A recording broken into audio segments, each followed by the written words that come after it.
नमस्कार, आपण पाहतात संवाद महाराष्ट्र न्यूज. आजची बातमी आहे वाडा तालुक्यातील आंबेडकर येथील आंबेडकर गावात हनुमान जयंती उत्सव मोठ्या उत्साहात आणि भक्तिमय वातावरणात साजरा करण्यात आला. यावेळी प्रथम गावदेवी मातेला नमस्कार करून गावाचे सरपंच साक्षी संतोष साठे यांच्या हस्ते आरती वाळू पारंपरिक बोहडा आणि संबळ यात्रेला सुरुवात करण्यात आली. या उत्सवाला ग्रामस्थांसह पंचक्रोशीतले हजारो भाविकांनी उत्स्फूर्त प्रतिसाद दिला. त्यामुळे संपूर्ण गावाला यात्रेचे स्वरूप प्राप्त झाले होते. गावात विविध मनोरंजनांची साधने, आकाश पाळणे तसेच खाद्यपदार्थांची दुकाने सजली होती. ढोल ताशाच्या गजरात पारंपरिक वेशभूषेत सादर झालेल्या या बोहड्याचे सर्वांचेच लक्ष वेधून घेतले.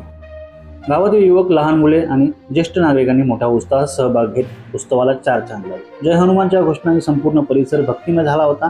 गावाच्या सांस्कृतिक परंपरेचे जतन करत एकोपा आणि श्रद्धेच्या दर्शन घडवणारा हा उत्सव खरोखरच अविस्मरणीय ठरला. कार्यक्रम यशस्वी करण्यासाठी गावातील तरुण, महिला आणि ग्रामस्थांनी मोठे योगदान दिल्याबद्दल मला अभिमान आहे, असे सरपंच साक्षी संतोष साठे यांनी सांगितले. आमच्या चॅनलवर अशाच नवनवीन ताज्या बातम्या पाहण्यासाठी संवाद महाराष्ट्र या यूट्यूब चॅनलला नक्की सबस्क्राईब करा, लाईक करा आणि आमचा हा व्हिडिओ आवडल्यास जास्तीत जास्त शेअर करा.